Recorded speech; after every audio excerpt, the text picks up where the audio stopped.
Yasodhanandana Braja Janaranjana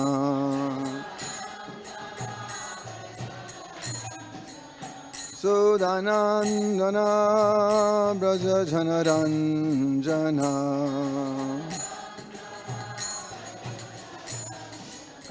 Munatira Vanachari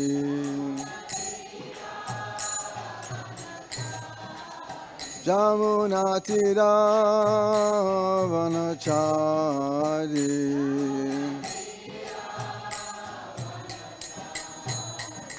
Jai Radha Madhava Kunja Bihari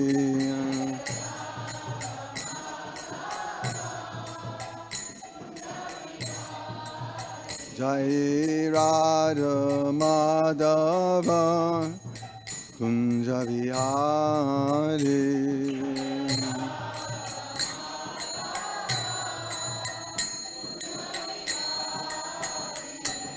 Gopi Jana Vallabha Girivaradari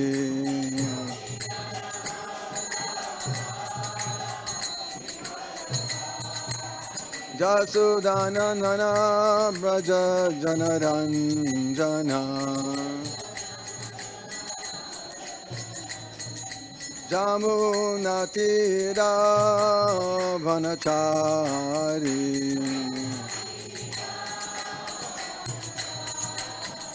Jai Radha Madhava Kunja Vihari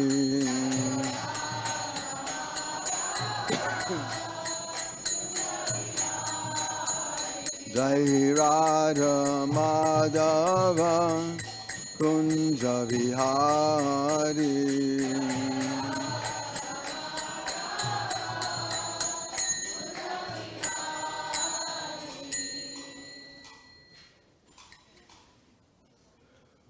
Om Ajnanatirandasya Jnana Shalakaya Chakshu Unmalitam Jaina Tasmai Sri Gurave Namah Sri Chaitanya Manobhistam Stapitam Jaina Bhutale Swayam Rupa Kadamayam Dadati Swapadantikam Vandeham Sri Guru Sri Yutapada Kamalang Sri Gurun Vaishnavangscha Sri Rupang Sagrajatam Sahagana Raganatan Vitam Tam Sajivam Sadvaitam Savarutam Parijana Saitam Krishna Chaitanya Devam Shri Radha Krishna Padam Sahagana Lalita Shri Vishakan Vitangscha He Krishna Karano Sindho Dhina Bandho Jagatpate Gopesha Gopika Kanta Radha Kanta Namostute Tapta Kanchana Gaurangi Radhe Vrindavaneshwari Rishabhanu Sutta Devi Pranamami Haripriye Vanchakalpatarubhyascha Kripasindhubhya cha Patitanam Pavanebhyo Vaishnavebhyo Namo Namah Sri Krishna Chaitanya Prabhu Nityananda Shri Advaita Gadadhara Shivasari Gaura Bhakta Vrinda Hare Krishna Krishna Krishna Hare Hare Hare Rama Rama Rama Hare Hare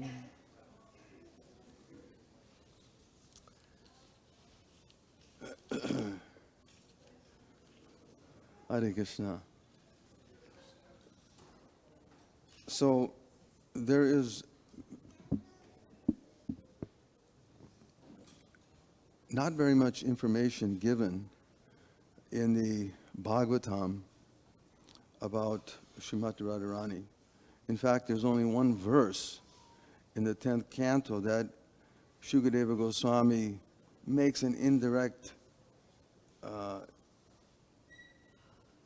statement or intimates that who is this gopi who is offering such wonderful service? She must have done something very wonderful to be given so much mercy from Lord Sri Krishna. And the reason for that is that Shukadeva Goswami felt that if he would begin to describe her qualities and her person, that he would fall into an ecstasy and not be able to finish speaking the Bhagavatam to Maharaj Pariksit.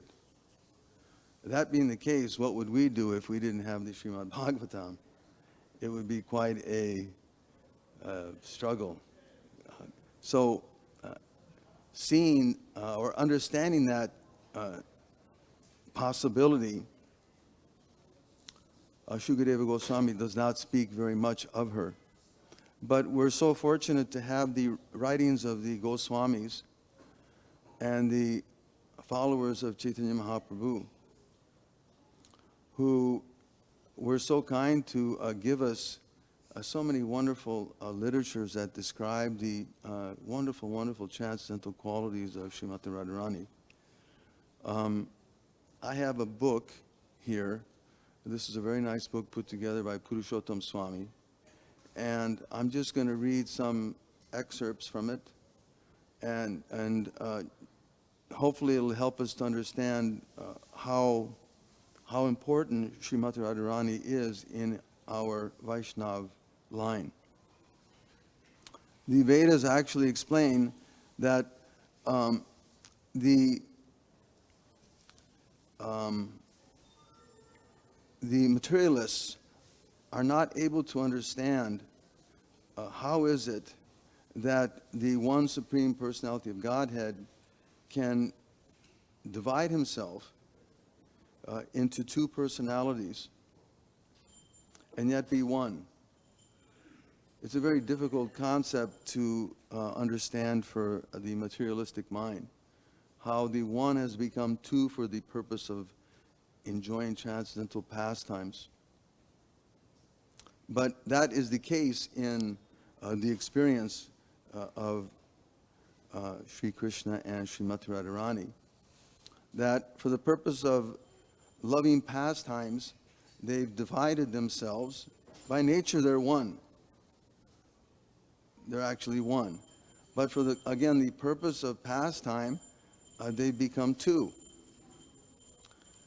When Krishna wants to enjoy, when he was in Goloka, he was thinking, I want to enjoy. And when that thought came, immediately Srimati Radharani manifested herself from his left side. Just like you see on the altar, Srimati Radharani is on the left side of the Lord.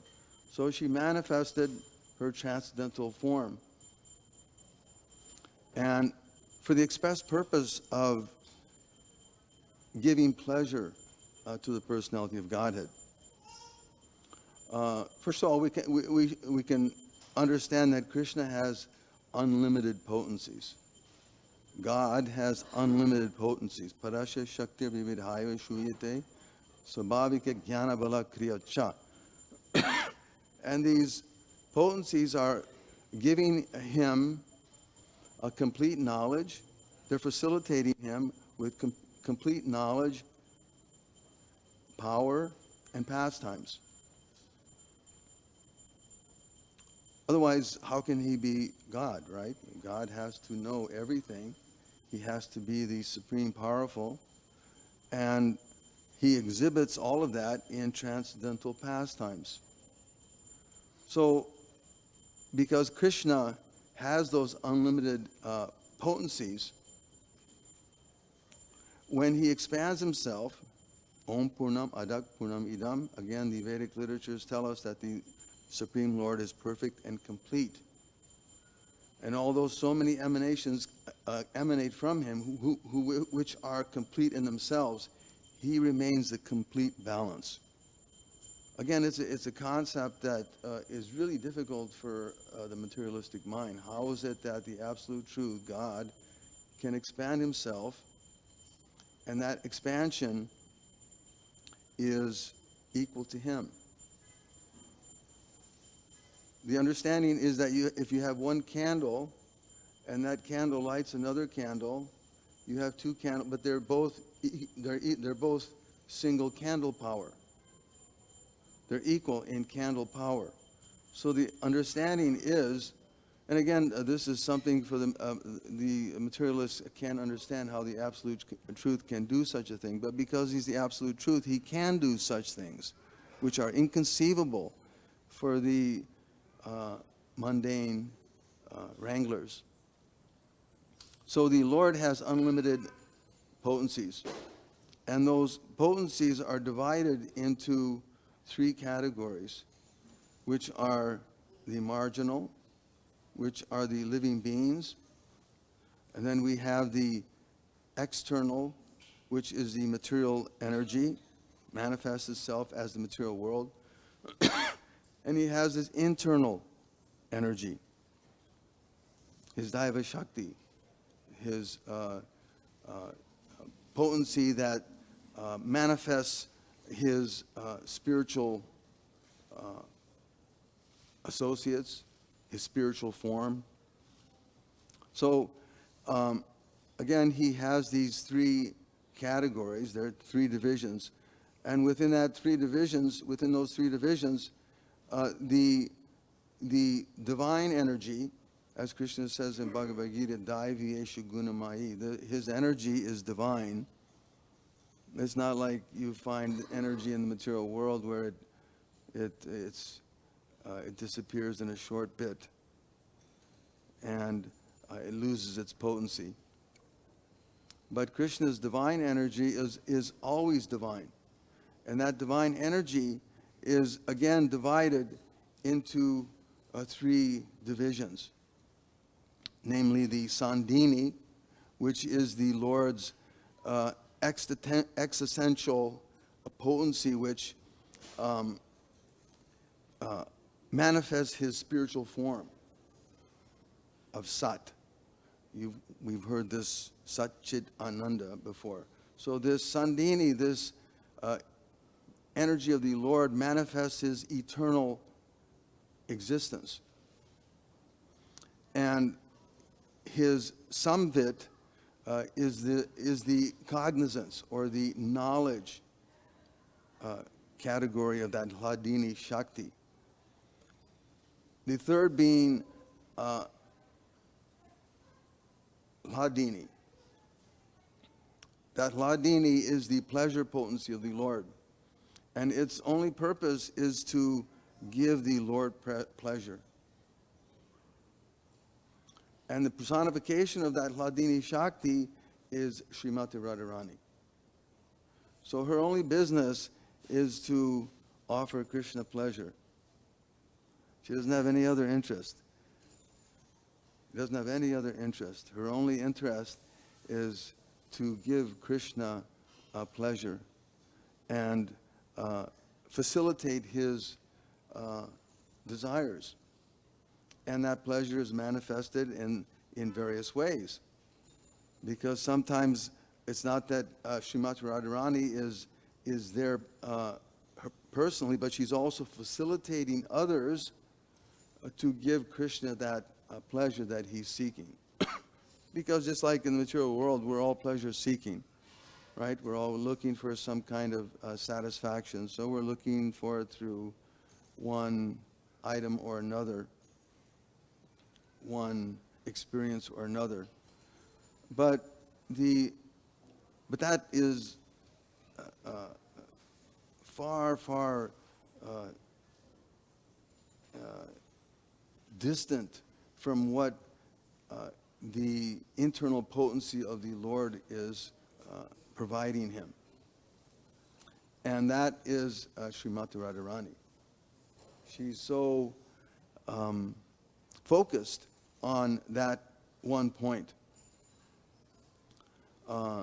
Krishna is described as Madan Mohan, right? He's the attractor of Cupid. But Radharani, she's described as Madan Mohan Mohini.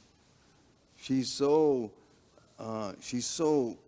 devoted and she's so attractive that even Krishna becomes attracted.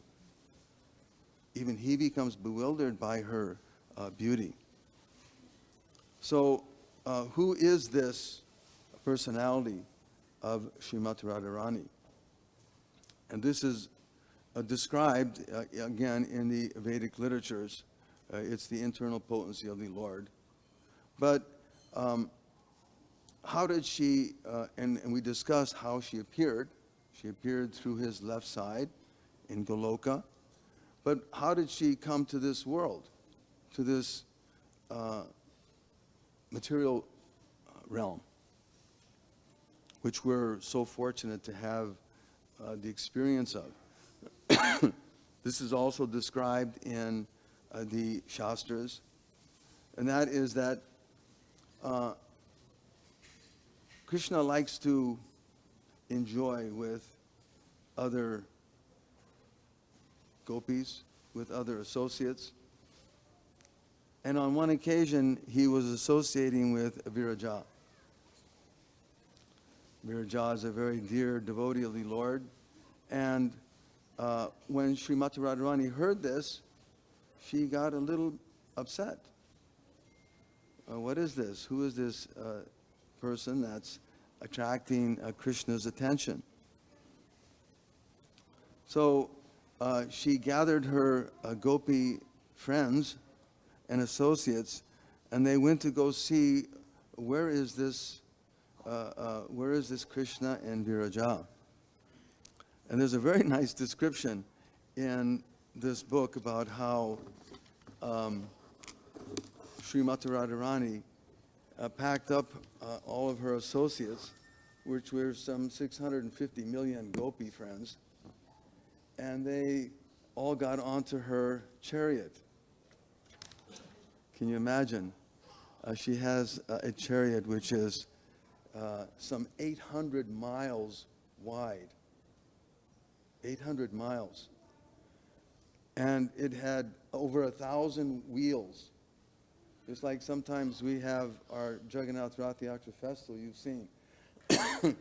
We have 4 wheels, and it's quite a creation. I was just recently in Jagannath Puri, and the carts there, they have 16 wheels. And you're thinking, oh, wow, this is... But Radharani, she had a chariot that had over 1,000 wheels and was able to move at the speed of mind. It was so fast. So she went searching, and she found that Viraja and Krishna were in a distant place. They were enjoying in the groves.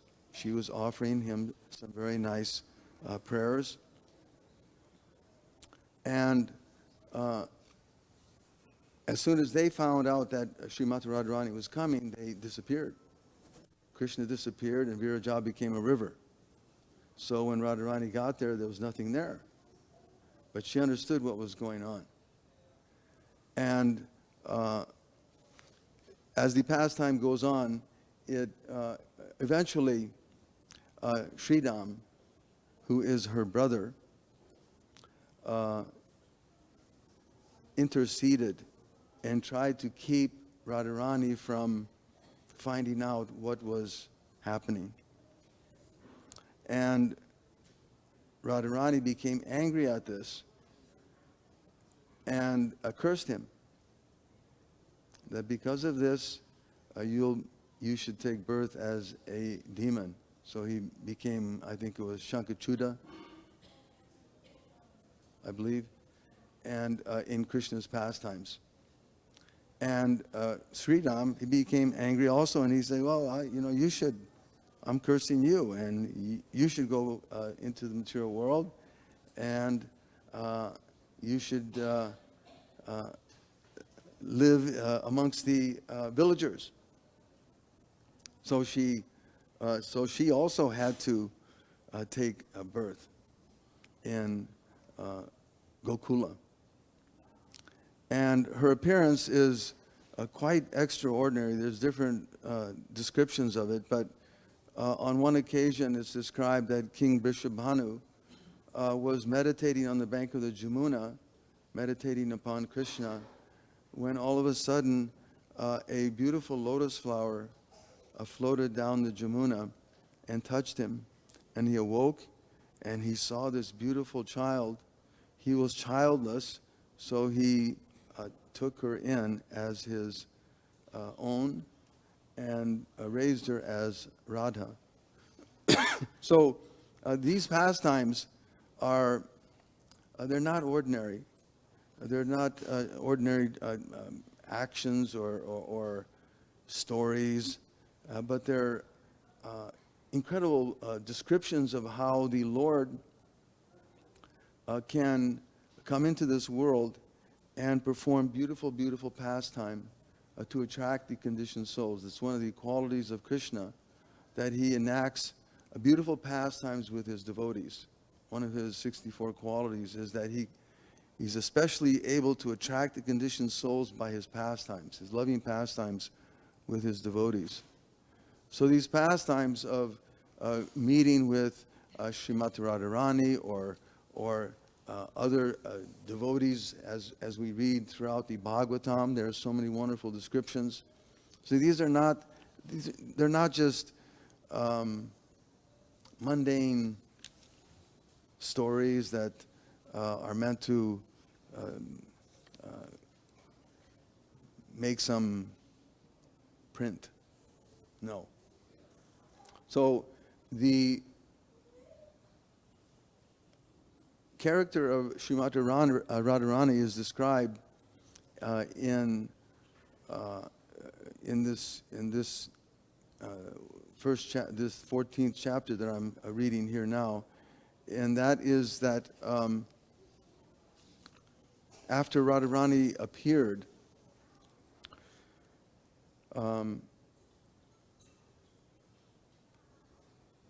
the King Vrishabhanu and Kirtida were a little disturbed that this child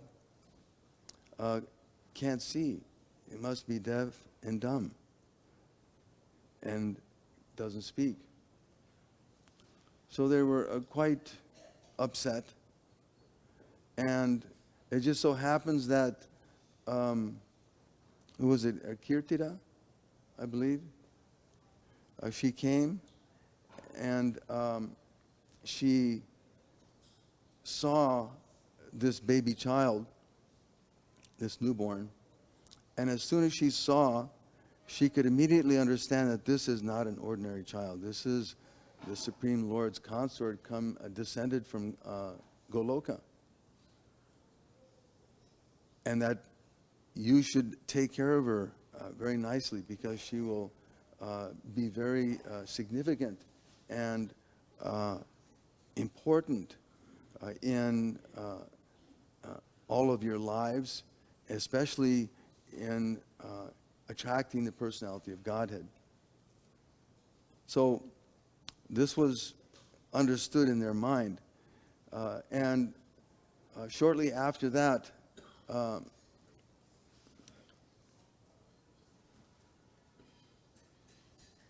Nanda Maharaj came with baby Krishna. And it's described how as the parents were talking and doing whatever parents do, they talk about their kids and they're distracted by so many things. Baby Krishna went up to the crib where Srimati Radharani was lying, and he touched her. And with that touch, her eyes opened, and she began to react. And she understood that this is my eternal consort, my dear Lord, who's come. And this was, of course, quite awakening for all of the residents of Vrindavan. They were quite happy to see how Srimati Radharani had reacted to the touch of Lord Krishna. And from then on, of course, there's some wonderful, wonderful stories of how they would associate. We hear that again in the 10th canto of Srimad Bhagavatam. Srila Prabhupada describes the wonderful interactions between Radharani and Krishna and the cowherd boys and the cowherd girls. And again, all of these descriptions, as we mentioned from the beginning, they can't be understood by the mundane mentality. it has to be understood and heard from the pure devotee, the Mahabhagavat. The Mahabhagavat's only interest is to present Krishna as he is, and his supreme position. And hearing that, one can understand or in a greater way appreciate the wonderful activities of the personality of Godhead.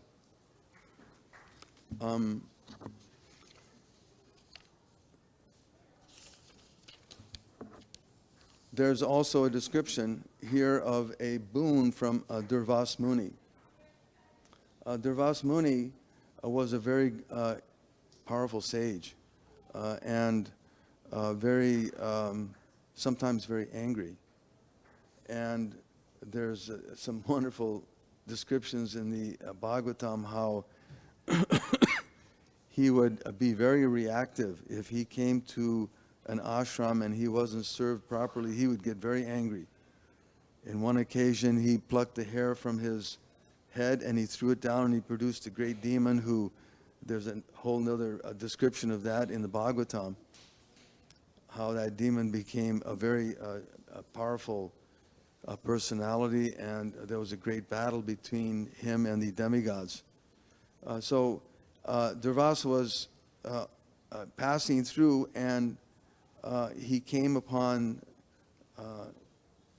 King Vrishabhanu's palace, and because he had heard about this girl.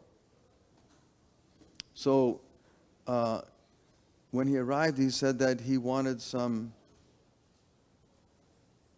kheer, right? Some sweet rice.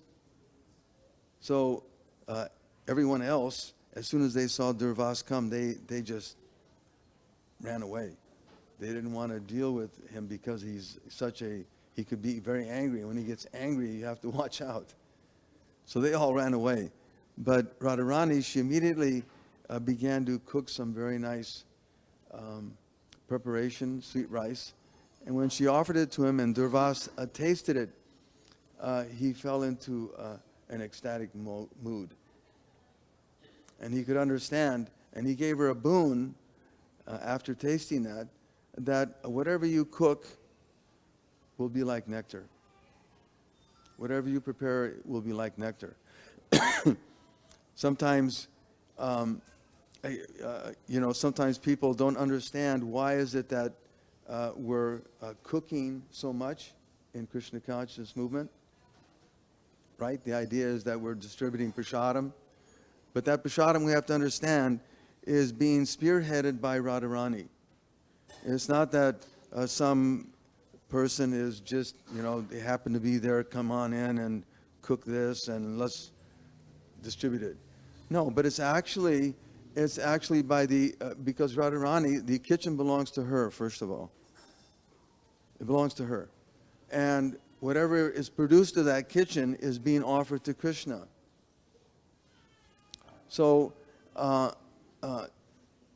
that boon is also, we can understand,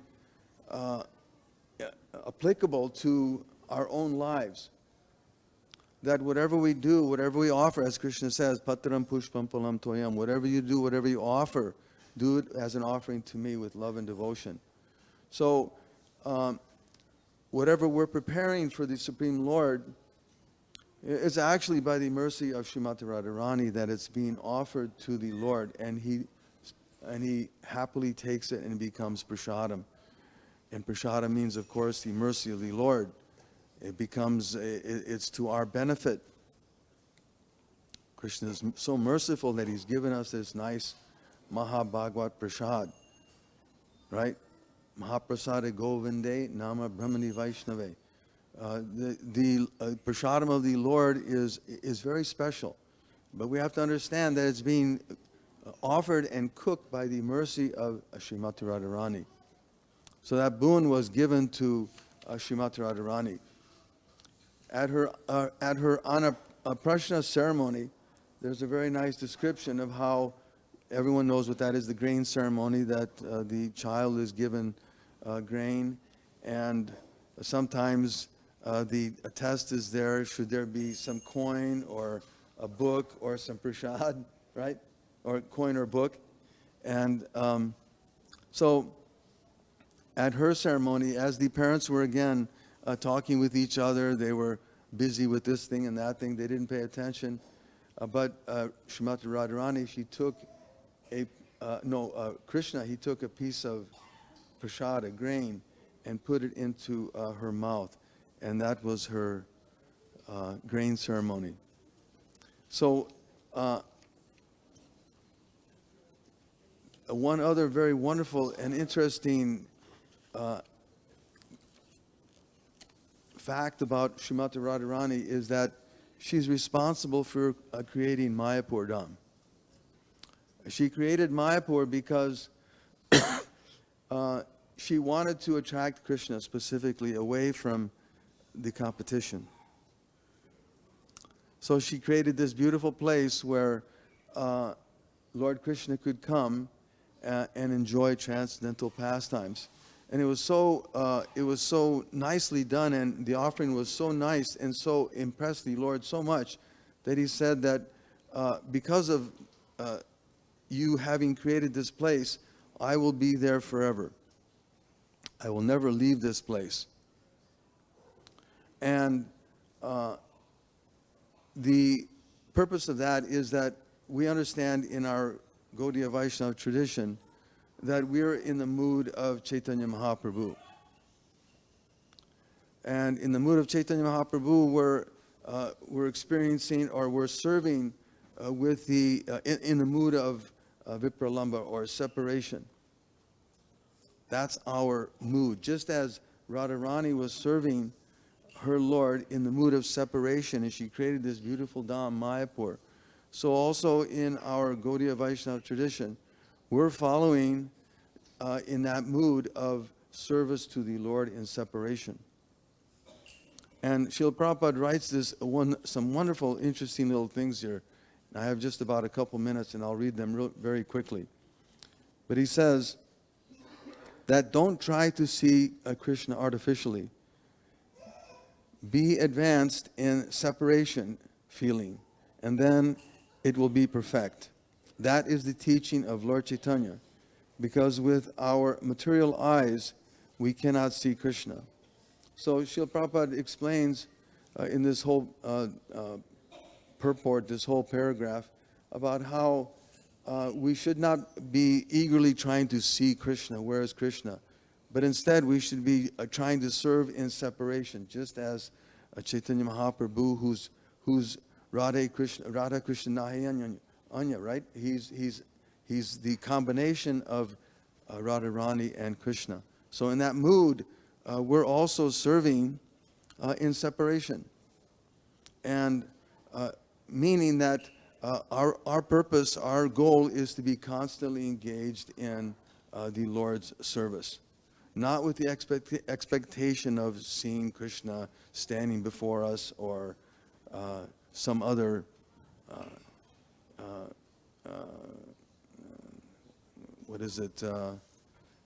cheap idea. So this is just a few things that we wanted to share with everyone about Srimati Radharani. There's so much nectar here, we can't really touch on it, but we're thankful that Srila Prabhupada has given us this Hare Krishna movement. Thank you very much. Hare Krishna.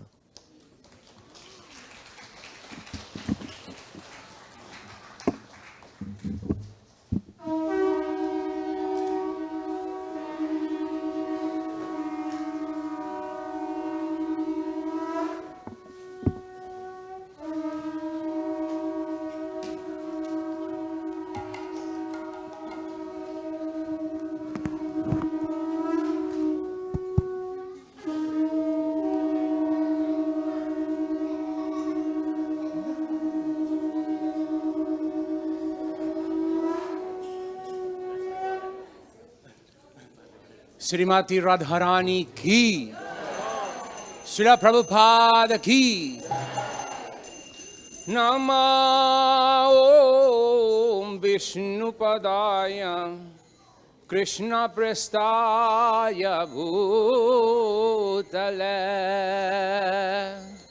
Srimate Bhaktivedanta Swami iti namine.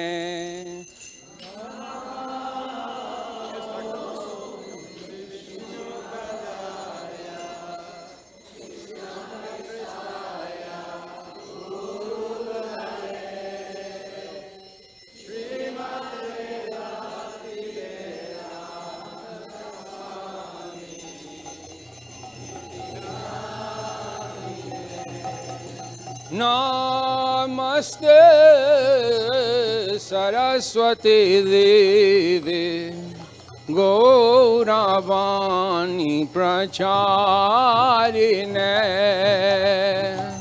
Nirvishesham Sunjavadi Paschathyadi Shatarine.